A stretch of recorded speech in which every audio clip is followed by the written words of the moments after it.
कुछ समय पूर्व जब नारायण मूर्ति जी से मेरी मुलाकात हुई थी, तब मैंने उनसे कहा था कि आपका आगे का समय अगर आप युवाओं के लिए दें और आप हमारा मार्गदर्शन करें तो हम गुजरात में इस प्रकार का एक इनिशिएटिव लेना चाहते हैं। तब वो कह रहे थे कि मोदी जी मैं कितना दिन दे पाऊंगा, मैं कितना समय दे पाऊंगा। मैंने कहा आप सोचिए, अगर एक विचार आपको पसंद आएगा तो समय की कभी सीमाएं नहीं रहेगी।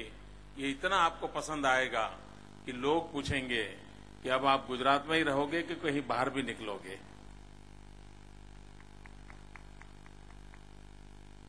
कुछ दिनों के बाद उनका पत्र आया, उन्होंने कहा कि मोदी जी मैंने आपकी बात को स्वीकार किया है और उसके बाद आज मैं देखता हूं कि मैंने जितना समय आई क्रिएट के लिए दिया है उससे अनेक गुना ज्यादा समय नारायण मूर्ति जी ने आई क्रिएट के लिए दिया है। पूरी टीम को खोजना, उस टीम को जोड़ना, सारे काम में, हर चीज में वे स्वयं रुचि ले रहे हैं।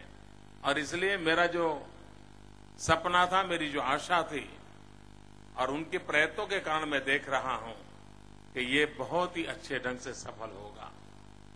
भाइयों बहनों, विकास की यात्रा कर अगर हम नजर करें तो जब विश्व इंडस्ट्रियल रिवॉल्यूशन की ओर आनंदित होकर के विकास के नए आयामों को छूने जा रहा था, उस समय भारत अछूता रह गया था, क्योंकि हम गुलाम थे, अंग्रेज हम पर राज कर रहे थे। और पिछली शताब्दी में इंडस्ट्रियल रिवॉल्यूशन का जो लाभ इस देश को मिलना चाहिए था वो हमें नहीं मिला। हमारे पास जो ज्ञान था, उस ज्ञान के आधार पर विश्व के कई लोग समृद्धि पाने के हकदार बन गए, उनको लाभ मिला। इस सदी के अंदर फिर एक बार मौका आया है, ज्ञान का युग है, और जब जब मानव जात ज्ञान के युग में प्रवेश किया है, भारत ने पूरे विश्व का नेतृत्व किया है। फिर एक बार मानव जात ज्ञान युग में प्रवेश किया है। अगर इस समय हम नेतृत्व करते हैं तो फिर एक बार विश्व के अंदर छा जाने का सामर्थ्य इस देश की धरती में है। दो अनुकूल चीजें हमारे पास इस समय उपलब्ध हैं। पूरा विश्व ज्ञान युग के अंदर से अपनी विकास यात्रा को उसी के प्रभाव क्षेत्र में आगे बढ़ा रहा है, और दूसरा, पूरे विश्व की विकास यात्रा के अंदर युवा शक्ति अहम भूमिका निभा रही है। और सद्भाग्य से भारत आज विश्व का सबसे युवा देश है। 65% पॉपुलेशन हमारी 35 से नीचे है। इतनी बड़ी अमानत जिस देश के पास हो और ज्ञान जिसकी परंपरा रही हो, अगर इन दोनों को जोड़ दिया जाए तो विश्व के अंदर एक नई शक्ति के रूप में उभरने की पूरी संभावना पैदा होती है। और उसके अंदर एक बहुत बड़ी अहम भूमिका निभाने का प्रयास आई क्रिएट के माध्यम से हो सकता है। हम मानव जात की इस विकास यात्रा की ओर देखें तो एक बात ध्यान में आती है कि विकास यात्रा के अंदर कुछ लोग विकास के नए नए इनिशिएटिव लेते रहे हैं और लेबर के माध्यम से विश्व को आगे बढ़ाने का प्रयास होता रहता था। जब कालखंड बदला तो धीरे धीरे लेबर के स्थान लेबर प्लस स्किल ने जोड़ा। स्किल्ड लेबर की आवश्यकता खड़ी होने लगी, बदलाव आने लगा समाज जीवन के अंदर कि स्किल्ड लेबर के भरोसे दुनिया को आगे बढ़ाने की कोशिश होने लगी।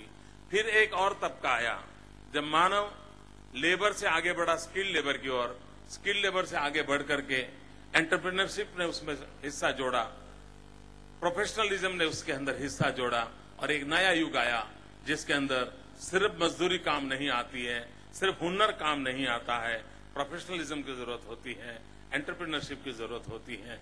ये यात्रा को हम यहां तक ले चले हैं, लेकिन भाइयों बहनों, जगत जिस स्पर्धा के युग में प्रसार हो रहा है उसमें यहां पर रुकने से बहुत बड़ा संकट पैदा होगा।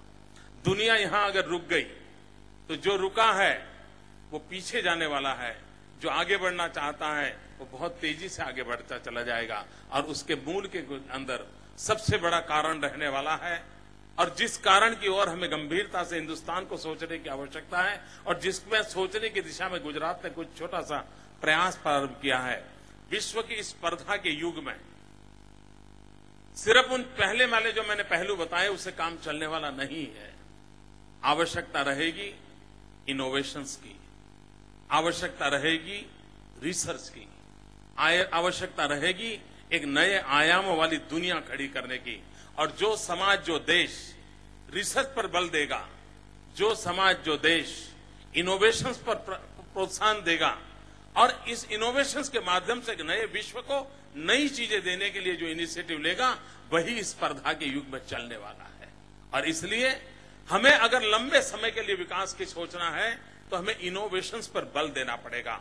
और इनोवेशंस के लिए टैलेंट पड़ी होती है, हर नौजवान के अंदर कोई न कोई स्पार्क होता है, लेकिन अगर सही खाद पानी मिल जाए, समय पर मिल जाए, अगर प्रॉपर एनवायरनमेंट मिल जाए तो फ्लरिश होने की संभावना होती है और वो आने वाली पीढ़ियों के लिए काम आती है। मैं समझता हूं आई क्रिएट के पीछे वो एक विचार है, कैसे जितने भी टैलेंट है उस टैलेंट को मौका कैसे दिया जाए। और आई क्रिएट जब हम कर रहे हैं, नारायण मूर्ति जी जैसे एक अनुभवी और सफल व्यक्ति हमारे साथ जुड़े हैं, तो पूरे हिंदुस्तान का ध्यान इस आई क्रिएट की तरफ जाने वाला है, मुझे विश्वास है। हमने कल ही इसकी वेबसाइट को लॉन्च किया, फेसबुक पर गए और 24-48 घंटे के अंदर दुनिया भर के 2 लाख से अधिक लोगों ने विजिट किया।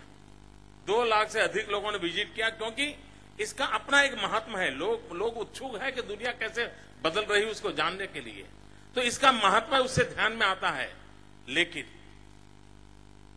कभी कभी हम सोचते हैं, चीन में एक बड़ी मजेदार कहावत है। चीन की कहावत यह है कि जो लोग 1 साल का सोचते हैं वो अनाज बोते हैं, फसल पैदा होगी, कुछ अन्न पैदा होगा, कुछ बेचेंगे, कुछ खाएंगे, साल गुजर जाएगा। जो लोग 10 साल का सोचते हैं वे फल का पेड़ उगाते हैं ताकि लंबे अरसे तक पेड़ पर से फल आते रहेंगे और एक पीढ़ी तक वो गुजारा चल जाएगा। लेकिन जो आगे की पीढ़ी का सोचते हैं वो मनुष्य को बोते हैं और मनुष्य को बो करके नई पीढ़ियों की सृजनात्मक शक्ति को बल देते हुए जीवन को आगे बढ़ाते हैं। ऐसी एक छोटी सी कहावत चीन में बड़ी पॉपुलर है। भाइयों बहनों, हम भी अगर आगे की पीढ़ी के लिए सोचना चाहते हैं, हम नई पीढ़ी को कुछ देकर के जाना चाहते हैं, तो हमें बोना होगा इनिशिएटिव्स को, इनोवेशंस को, रिसर्च को, पुराने नए चीजों को नए सिद्धांतों के तहत कैसे लाया जाए उस दिशा में सोचना पड़ेगा। और गुजरात सरकार ने उस दिशा में एक छोटा सा प्रयास इस आई क्रिएट्स के माध्यम से करने की कोशिश की है। कुछ लोगों को लगता होगा कि क्या ये अचानक विचार आया है। ये रहस्य मैं आज खोलना चाहता हूं, इस फोरम में मुझे कहना अच्छा लगेगा। हो सकता है मेरे सरकार में मेरे जो कलीग्स हैं उनके लिए भी शायद ये विचार पहली बार सुनने को मिलेगा। जब मैं नया नया मुख्यमंत्री बना, अनेक चीजों में रुचि ले रहा था, तो मैंने एक बार सरकार में जो साइंस फेयर होते हैं बच्चों के, विज्ञान मेला, उसमें रुचि लेना तय किया। अब आपको भी हैरानी होगी, भूतकाल में शायद और हिंदुस्तान के वर्तमान में भी किसी मुख्यमंत्री को आप पूछिए कि सरकार में एजुकेशन डिपार्टमेंट में स्कूल के बच्चों के जो विज्ञान मेले होते हैं वो क्या होते हैं, कहां होते हैं, कितने होते हैं, कब होते हैं, शायद ही किसी मंत्री और मुख्यमंत्री तक ये विषय जाता होगा, शायद ही जाता होगा, क्योंकि उसको इतने बड़े बड़े काम करने होते हैं कि इस काम की ओर स्वाभाविक है। मित्रों, लेकिन मैं कुछ उल्टा सोचने वाला इंसान हूं। मैंने उसमें रुचि लेना शुरू किया। उस समय राज्य का एक साइंस फेयर हुआ करता था और जो बच्चे स्कूल के अंदर टीचर को इनिशिएटिव लेते थे, छोटे मोटे बच्चे प्रयोग करते थे और 1-1.5-2 दिन का कार्यक्रम होता था और वो आप भी भले हम भी भले करके छुट्टी हो जाती थी। हमने पिछले 8 साल से लगातार स्कूल लेवल पर साइंस फेयर, तालुका लेवल पर साइंस फेयर, डिस्ट्रिक्ट लेवल पर साइंस फेयर, राज्य लेवल पर साइंस फेयर, फिर नेशनल इंटरनेशनल जाने का प्रयास एक निरंतर क्रम बनाया है। और बच्चों में जो स्पार्क पड़ा है उनको अवसर दिया जाए, वे स्वयं नई नई चीजें खोजे और मैंने देखा है, मैं खुद उसमें समय देता हूं हर वर्ष। मैं घंटों तक उन बच्चों के क्रिएशन को देखने के लिए जाता हूं और मैं खुद हैरान हो जाता हूं कि उनके टीचर ने उन बच्चों को कैसे तैयार किया है। तो ये लगातार मेरे दिमाग में चलता रहता था कि क्या हम यहीं पर अटक जाएंगे, क्या हम इससे आगे कुछ कर सकते हैं। और भाइयों बहनों, उसमें से विचार आया, पहले एक छोटा सा प्रयास एनआईडी ने किया था।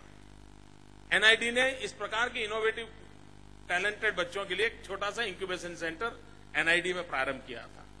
मैंने वहां भी जाकर के थोड़ा रुचि ली थी, मैंने देखा, लेकिन एक बहुत बड़े स्पेक्ट्रम पर, बहुत बड़े कैनवास पर अगर सोचना है तो वो भी हमारे काम नहीं आएगा। वो विचार मेरे मन के भीतर लंबे अरसे से चलता रहता था और उसमें से धीरे कर करके एक आई क्रिएट सेंटर को बनाने का विचार आया।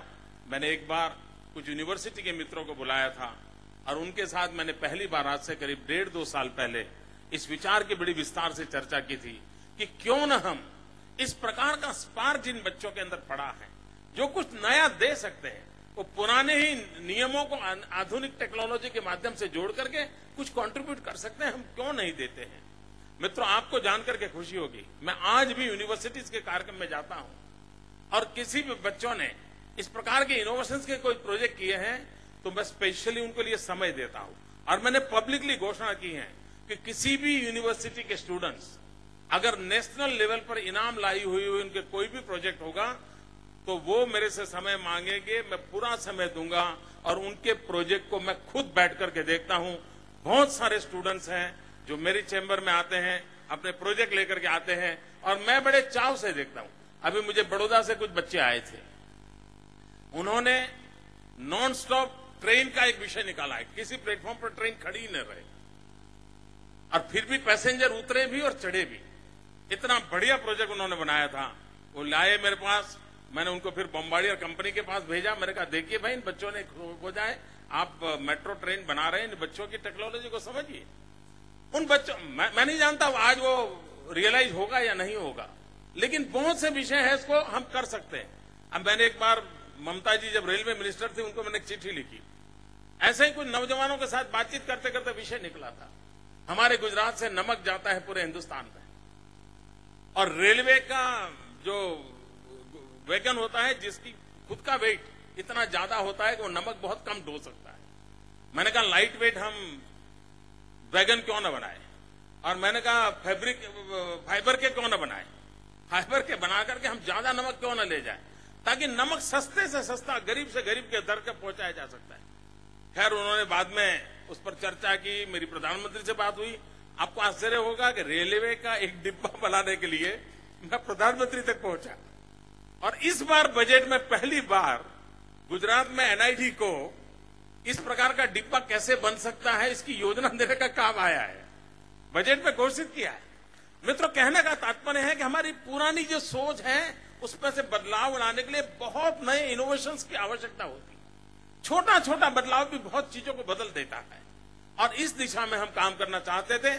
हम चाहते हैं गुजरात के हो या गुजरात के बाहर के बच्चे हो, जिनके अंदर कोई न कोई नए आइडियाज पड़े हैं, कुछ न कुछ नया करने के लिए सोच रहे हैं, उनके अंदर को स्पार्क पड़ा है कि नहीं भाई ये ऐसा क्यों करता है, ऐसा कैसे कर सकता है, उन सब के लिए ये आई क्रिएट हम उनको समर्पित करना चाहते हैं। ये उनके लिए है। हम एक ऐसा इंफ्रास्ट्रक्चर क्रिएट करना चाहते हैं कि आप सिर्फ अपने आइडियाज लेकर के आइए, सारी व्यवस्था यहां मौजूद होगी। 2 महीना 4 महीना आप लगे रहो, आप कुछ क्रिएट करके दे दीजिए और उसको फिर आगे फाइनेंशियल वर्ल्ड में कैसे ले जाना, इकोनॉमिकल वर्ल्ड में कैसे ले जाना, मार्केट की दुनिया में कैसे लेना चाहिए, मैन्युफैक्चरिंग वर्ल्ड में कैसे लेना चाहिए, उसके लिए जो भी व्यवस्था खड़ी करनी होगी उस व्यवस्थाओं में भी हम आपकी मदद करेंगे। लेकिन गुजरात के इस प्रकार के और देश के इस प्रकार के स्पार्क वाले जितने बच्चे हैं जो कुछ न कुछ क्रिएट कर सकते हैं, उन सब के लिए आई क्रिएट है। और मैंने 11 सितंबर को मेरे भाषण में उस दिन अचानक से मेरे मुंह से एक शब्द निकला था, आपने देखा होता, ये आई क्रिएट जो हमने लिखा है उसमें आई छोटा है, क्रिएट बड़ा है। और वैसे भी वही लोग इनोवेशंस कर सकते हैं जिनका आई छोटा होता है। और इसलिए हम क्रिएट के अंदर उस भूमिका को लेकर आगे बढ़ रहे हैं। लेकिन मेरा सपना है ये छोटा आई जल्द ही बड़ा आई बने और एक छोटा आई जो आई क्रिएट करता है वो भविष्य में आई फॉर इंडिया, बड़ा आई, पूरे विश्व के लिए कुछ क्रिएट करने वाला बन जाए। उतने बड़े सपने को देख करके हम इस काम को आगे बढ़ाना चाहते हैं, उसको हम आगे बढ़ाएं। फिर एक बार मैं नारायण मूर्ति जी का बहुत आभारी हूं कि उन्होंने इस कार्य को अपने जिम्मे लिया और हमारा मार्गदर्शन करना तय किया। ये समाज की सहभागिता से इन काम को आगे बढ़ाने वाले हैं, लोगों को हम जोड़ने वाले हैं, बहुत लोगों से हम डोनेशन के लिए मांग करने वाले हैं और ये संस्था समाज को उसी रूप में हम डोनेट करने वाले हैं ताकि भारत की भावी पीढ़ी के लिए एक ऐसी जगह बने जो भारत के भाग्य का इंक्यूबेशन सेंटर बन जाए। ये इंक्यूबेशन सेंटर किसी एक छोटी रिसर्च का नहीं होगा, ये इंक्यूबेशन सेंटर किसी एक नए प्रोजेक्ट का नहीं होगा, ये इंक्यूबेशन सेंटर हिंदुस्तान के भाग्य को बदलने वाला इंक्यूबेशन सेंटर कैसे बने, ये इंक्यूबेशन सेंटर हिंदुस्तान की नई पीढ़ी के लिए एक नई दिशा देने वाला कैसे बने, उस सपने को लेकर के हम आज एक नए सपनों का शिलान्यास कर रहे हैं। हम एक नए भारत के लिए सपनों को सजाने का शिलान्यास कर रहे हैं और वो एक नए भारत के निर्माण का कारण बनेगा। इसी एक अपेक्षा, इसी एक सपने के साथ मैं आप सबको बहुत बहुत शुभकामनाएं देता हूं।